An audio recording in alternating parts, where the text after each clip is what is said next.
Okay, today we're with Coach McGinnis once again for episode 3 of the Coach McGinnis Show. It's good to be talking about a win, Coach. 28-0 win over Hancock. I think it was a tougher game than the score indicated. What are your feelings? It was, first half especially. We jumped out on them quick. Almost recovered a fumble on the kickoff. Ended up getting a quick 3 and out, scoring on the first play after. And after that, it turned into a rock fight. And we defensively we held our own, gave up some yardage that we wouldn't normally like, but was able to keep them out of the end zone. Offensively, the execution wasn't the best. The play calling was probably worse. I could have done a lot better job in the first half, but got into halftime, made some good adjustments, both defensively and offensively. Come out in the second half, executed those well, and the results ended up being 28-0. Okay, what did you see that your team did well coming out of that game? Can you point a couple things out? Yeah, I was pleased to see the adjustments were taken in stride and able to be executed in the second half. When you adjust, you can see it on the board and you can talk about it, but going out and doing it on the field is a different story. They were able to apply those changes, and it proved to be successful. And they were able to come out with a little extra fire in the second half as well. Once again, you took a question away from me, talking about halftime adjustments. Okay, well, how would you grade your offense? It's hard not to give it a good grade with some of the numbers we had on the ground. We rushed for over 200 yards, which is always a good day. The offensive line did a great job. I would say the execution of the plays was A or B. The play calling was, like I said, probably a C. I've got to be better there, but the kids executed what was called, and they played hard. And Levin had a great night. We put in a little bit of zone work this week, kind of moving to some zone blocking, and it really benefits Caden. He sees the holes extremely well. He showed that Friday for sure. Okay, how would you grade your defense? Defense went from good to excellent. The first half they were good. They weren't perfect by any means, but they were solid in the first half. Then they took the adjustments and I mean they were lights out in the second half. Made Hancock really work for any yardage that they gained. Got a couple turnovers in the second half. The defense was really good in the second half. Okay, let's talk about special teams. I mean they've been lights out lately. How would you grade them? Special teams are good. We trust Aiden on field goals. He's got a good strong leg. He's consistent. Punting as well. A lot of people can't afford to lose a punter and then have a good one right behind them, but we're fortunate there. Caden kind of keeps everything in front of him on kick returns. Nothing too big on the punts.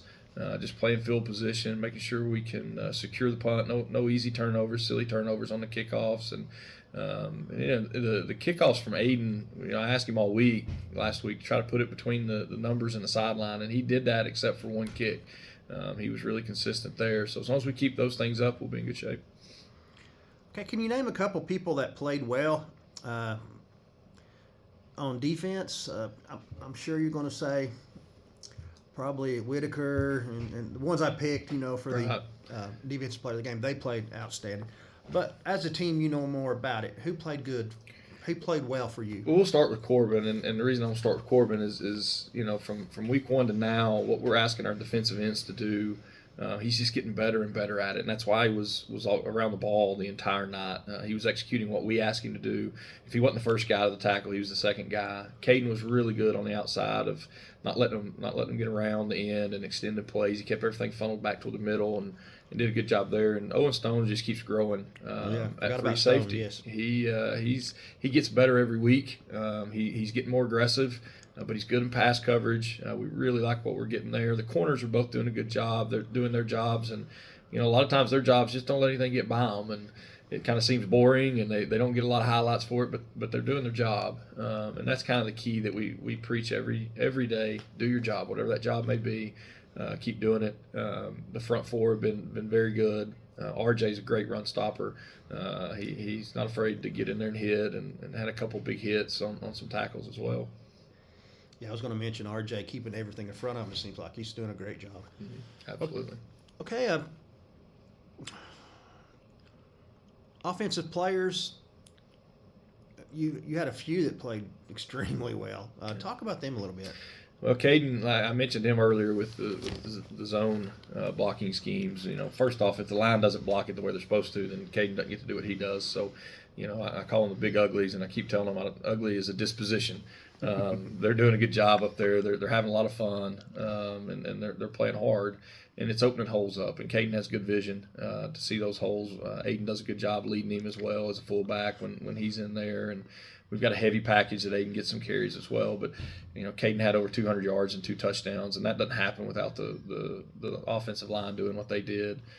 We didn't ask Patty to throw it a whole lot. Isaac threw it some, but we just didn't ask him to that game. And he did a good job protecting the football, making a few plays, scrambling. He had a good touchdown run on a play that Hancock had well covered, and he come out the backside and made something out of nothing. So he was good there too. And Chris keeps going up, making good catches on the high points, and just a lot of solid things, a lot of things that might look boring at times, but they're the effective plays, and they're the game-winning plays. Okay, let's talk about the maturity level of Isaac Daniels. I mean, he's coming a long way every week. He is. He keeps learning. He asks questions, and I put a lot on him. I really have. We've got quite a few plays in the playbook now, and he's still learning that playbook a little bit, but we've trimmed it down a little bit, and he comes out no excuses. He doesn't make excuses. If he throws a bad ball, he'll say my ball or my fault. He'll come back for the next one, and the kids really responded to him, and as long as he keeps doing things the right way and consistently, he's gonna hold that respect. Okay, moving on to this week's game against Cosby. According to Max Preps, you two should be right together, and it should be a dandy of a game. How do you think your Bulldogs are going to go to Cosby, and how they're going to play on the road?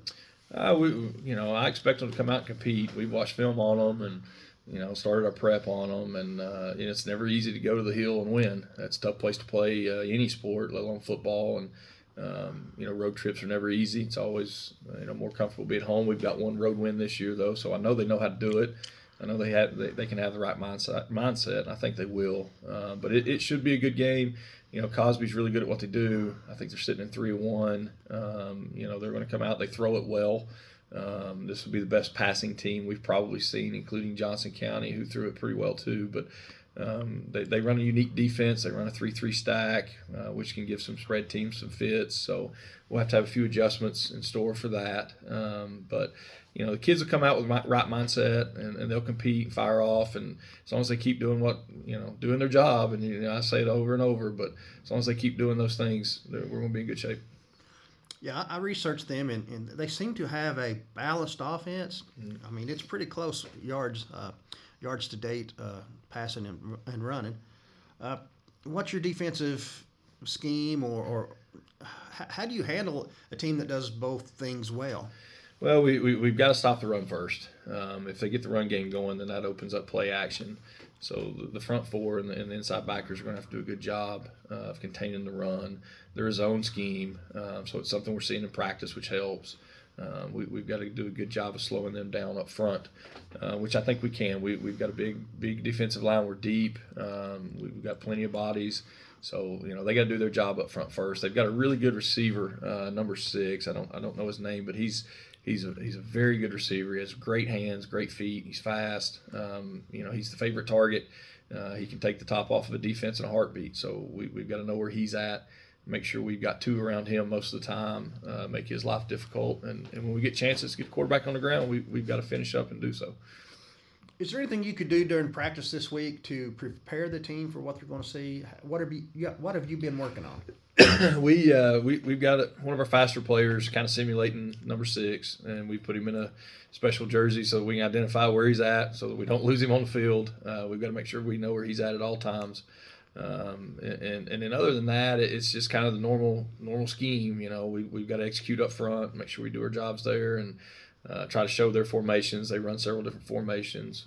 Try to create some tendencies, show them what tendencies they have, and then offensively, maybe a few tweak formations here or there to try to create an advantage for ourselves. But a lot of the similar plays we run, just maybe disguise them a little bit.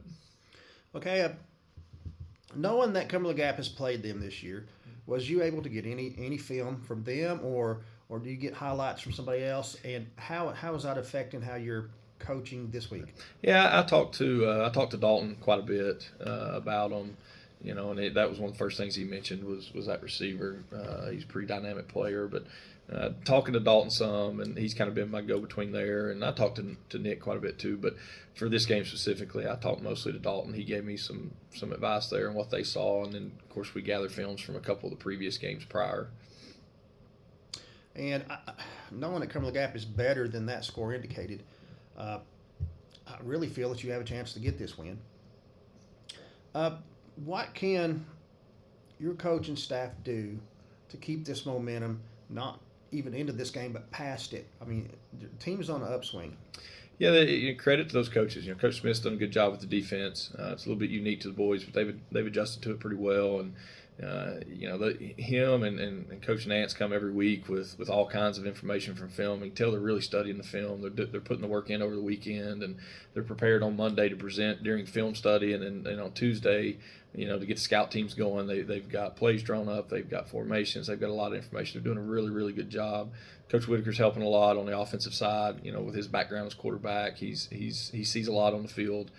He's able to help us with play design and help us kind of attack certain defenses. So, they're all working their tails off. I'm proud of them. I couldn't be happier with what we've got going. And then on Friday nights, we get a little extra help from Ethan, who really relates to the kids well. He's not too much older than some of them, but yes. Knows them, some of them on a personal level, and they respond to him extremely well. He's a hard-nosed kid, and I guess a young man now, but they respond to him very well, and he knows what he's looking for too. Okay, we'll leave you with the final comments. We're just excited. We like you said, we're on the uptick, and I feel like the community, some of the chatter we're hearing kind of resonates that. I know the kids are hearing it, which is a good thing. I ask for that support all the time, and we're excited to get back out and practice today and get ready for a tough trip on Friday. So, we get many Bulldogs that we can get up at the hill, we'll take, and go try to get a third win on the season. All right, thanks, Coach, for joining me again. We'll see you next week. Thank you.